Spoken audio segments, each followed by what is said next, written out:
know it. Oh, y'all didn't want Caitlin Clark in the league, but you'll move her games, won't you? You'll move her games to a bigger arena so you can continue cashing the Caitlin Clark stimulus package that just got you the CBA action. That little young CBA action. March 25th, and the games haven't even started yet, but WNBA teams are already making moves. Big moves. The Atlanta Dream just announced they're relocating 2 Fever games from their usual venue to State Farm Arena, June 20th and August 16th. And the reason they're giving? Scheduling conflicts. Again. Stale-ass gray. That gray court. We don't have to see that, right? That's not at State Farm Arena. They're going to where the Hawks play. My God, every time they go play in that dungeon, I want to hang myself and let somebody find me. Seriously, it drives me up a tree. Right here, June 20th, August 16th.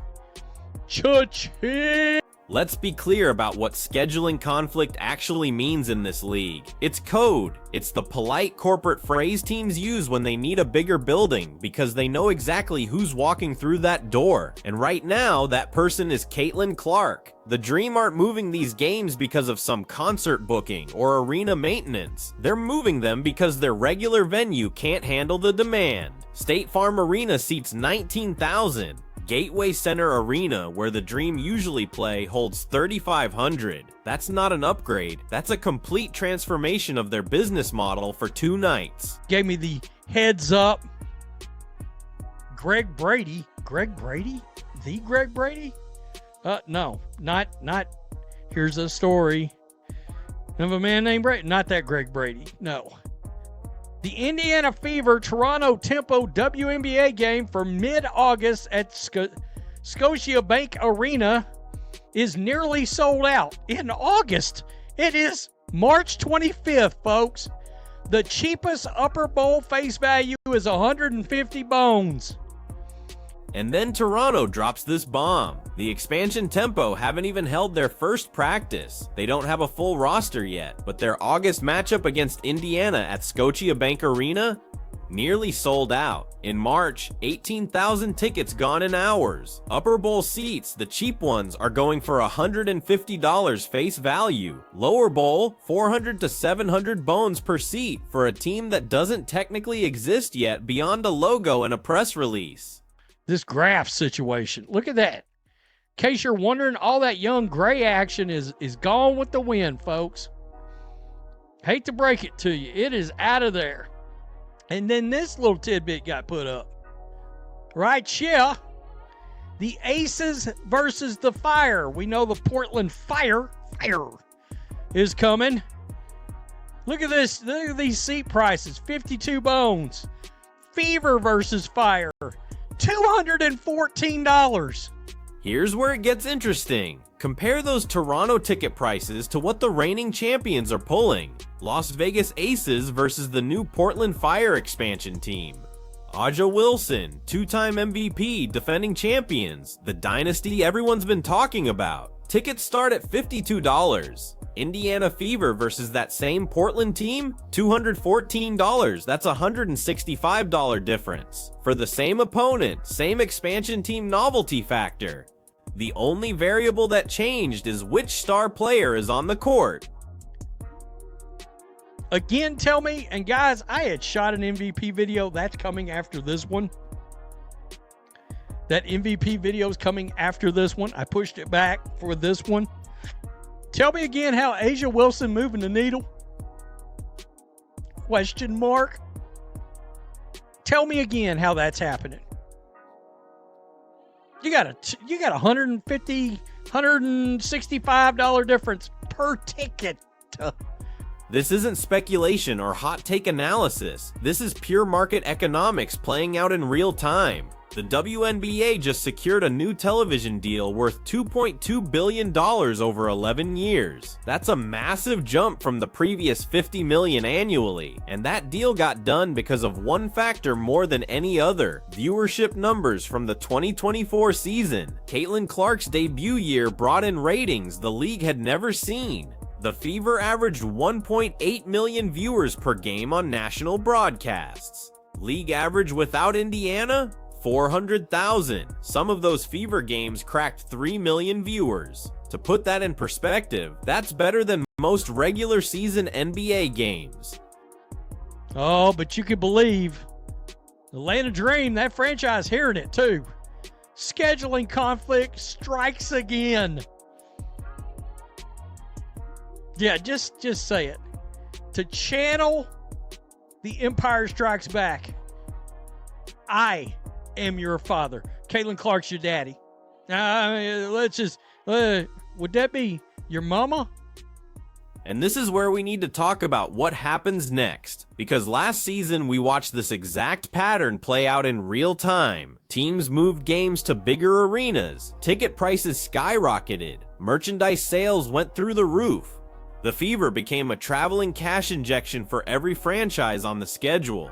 But we also saw the backlash, the jealousy, the physical play that crossed lines. Caitlin took hits that would have drawn flagrant fouls in any other context. Chennedy Carter's blindside body check, Angel Reese's repeated hard fouls. The pattern was obvious to anyone paying attention. Boy, unfortunately, and I'm going to be honest with you guys, unfortunately, we love to see this happening, but this is also the kind of crap that is going to piss off the players, and they're going to start trying to kick her ass again.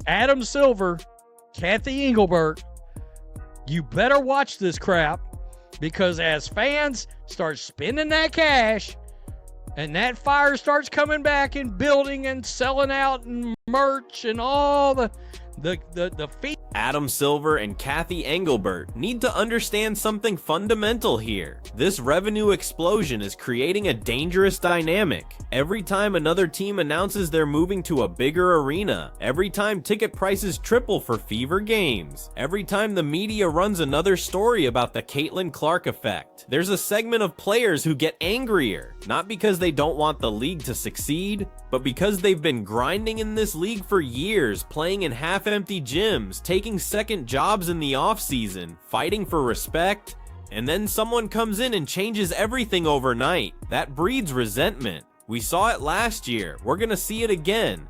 The injury Caitlin suffered last season created its own controversy. Fans who bought tickets expecting to see her play suddenly had to scramble. Some had to sell and rebuy for different dates. The Fever's handling of that situation left a lot of people frustrated, and that's going to be a factor again this season because the target on her back hasn't shrunk. If anything, it's gotten bigger. Court! That's great. That's great. But wait, I thought the Fever don't move the needle.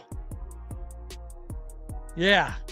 Face that runs the place hoops officially back. Yeah, boy. So it begins. I love it. I love it. We're here. Of course it was. Dream want that CC stimulus check. Oh, the check's in the mail. Yeah. Scheduling conflict. Year 3. Let's look at what this means for league economics. The Dream moving 2 games to State Farm Arena isn't just about selling more tickets. It's about maximizing every revenue stream that comes with a Fever game. Concessions, parking, merchandise, local advertising, media rights for the broadcast. All of it scales up when you're filling 19,000 seats instead of 3,500. Do the math. Even at an average ticket price of $100, which is conservative based on what we're seeing, that's $1.9 million in ticket revenue alone. Add in concessions at an average of $30 per person, that's another $570,000. Merchandise, parking, premium seating upgrades. You're looking at a single game generating over $3 million in direct revenue for one night. The Dream's entire season attendance last year averaged around 3,000 per game. Their total home attendance for the season was maybe 40,000 people. These 2 Fever games will bring in 38,000 fans. They're generating nearly a full season's worth of attendance in 2 nights. Indiana Fever Toronto Tempo WNBA game for mid-August at Scotiabank Arena is nearly sold out. In August, It is March 25th, folks. The cheapest upper bowl face value is 150 bones. Most lower bowl tickets were $400 to $700. They sold 18,000 tickets in a few hours. And here's what makes the Toronto situation even more remarkable. This is an expansion franchise. They're supposed to be building slowly, establishing an identity, hoping to draw curious fans who want to be part of something new. That's the normal expansion playbook. Instead, they're selling out their arena 5 months before the season starts, based almost entirely on the draw of one opposing player. The Tempo don't have stars yet. They will after the expansion draft, but right now they're a concept, and that concept is selling $700 tickets because Caitlin Clark is on the schedule. That creates an awkward situation for Toronto management. How do you build a sustainable franchise when your biggest gate of the season is going to be an away team's draw? What happens in year 2 when the novelty wears off but the fever only come to town once or twice? You've set a revenue expectation you can't maintain. Damn. Guys, we've been waiting for this. Finally! Yeah, we have been waiting for this. The Caitlin Clark effect, no other comparison in North American sports. I know there's excitement for the Tempo, of course, but they don't have any players yet. Caitlin Clark is box office triple platinum. Look at this graph. The Las Vegas comparison is the part that should concern the league office. Abaya Wilson is the best player in the WNBA by traditional metrics. 2-time MVP, 2-time champion, defensive player of the year. She's putting up historic numbers, 27 points, 11 rebounds, shooting 52% from the field. She's got the resume, the accolades, the rings, and her team's tickets against an expansion opponent are going for $52, while Caitlin's are going for $214. That's not a slight against Abaya. That's the market telling you something uncomfortable. The casual fan, the person who watches 10 games a year instead of 80, doesn't care about PER or win shares. They care about who's entertaining to watch, who creates moments, who makes them want to tune in. Per ticket between MVP, you and me. What's that commercial that she's doing? Skip and jumping and all that miscellaneous bullshit. Oh, but Caitlin Clark's back. She back. Woo-wee.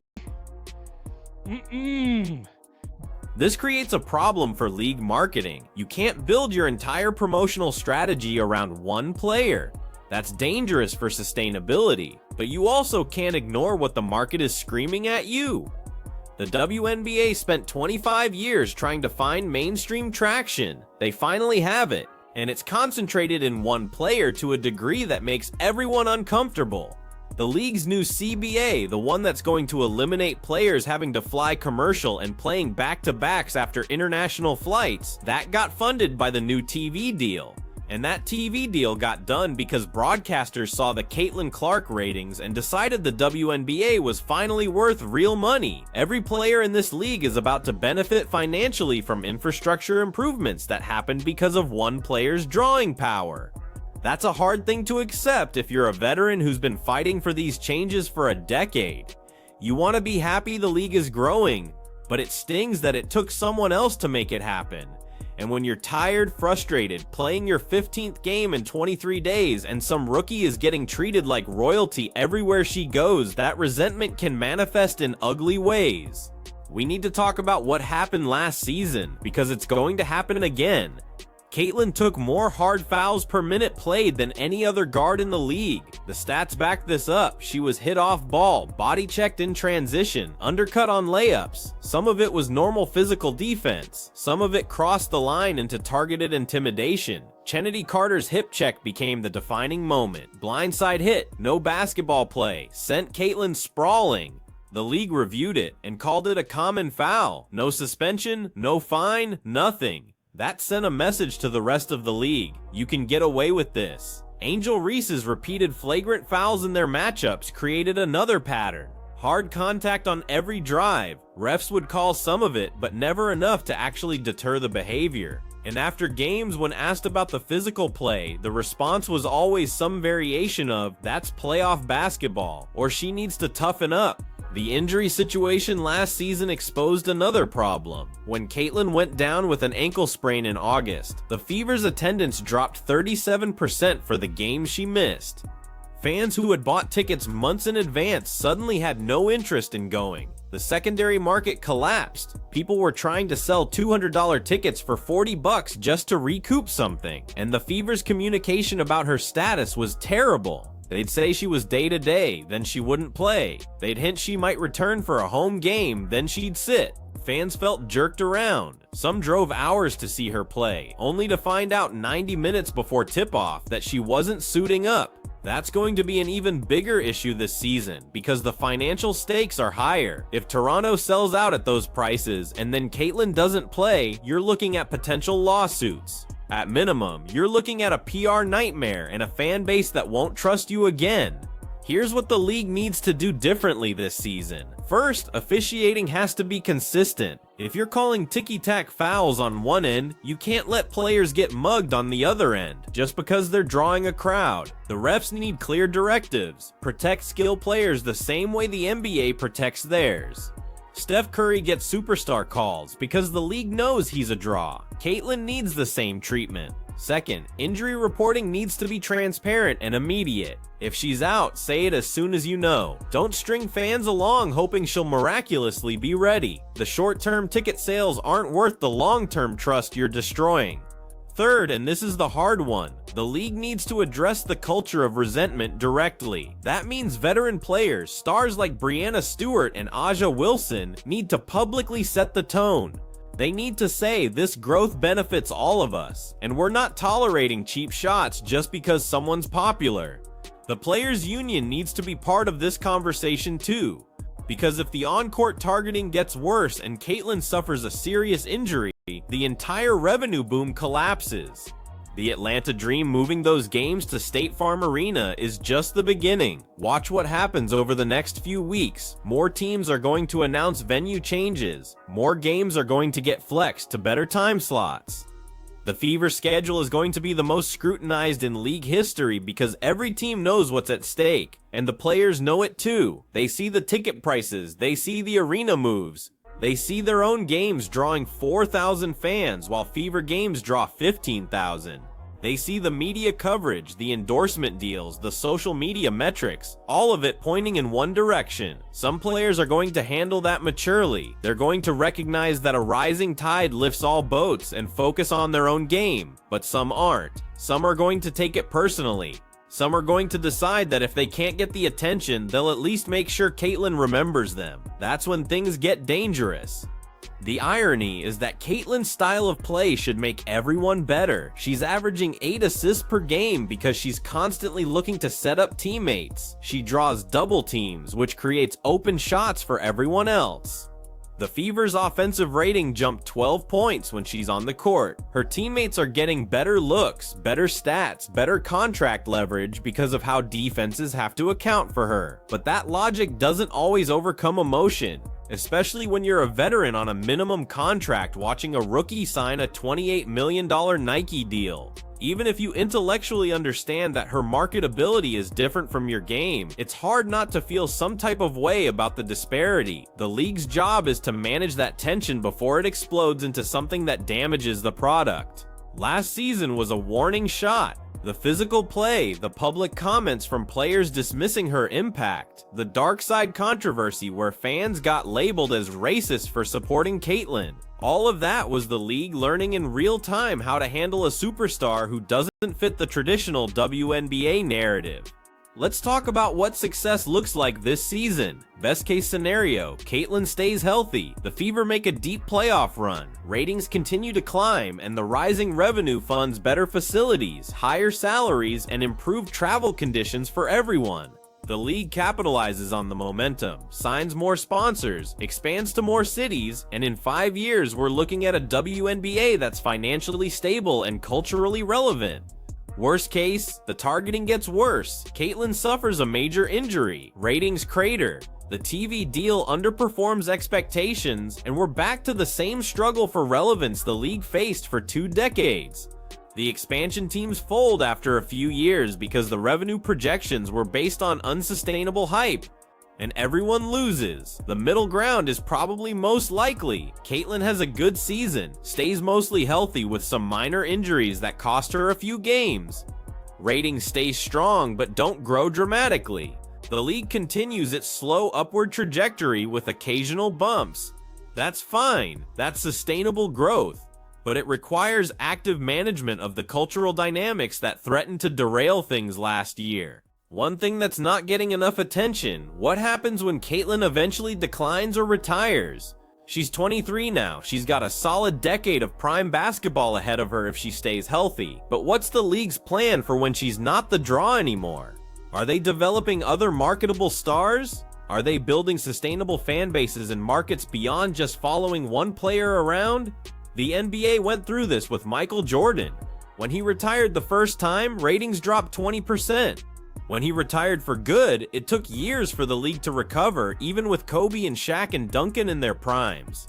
The WNBA can't afford that kind of drop because they're starting from a much smaller base. That means right now, while Caitlyn is generating all this attention, the league needs to be aggressively marketing other players, not as competition to her, but as complementary stars.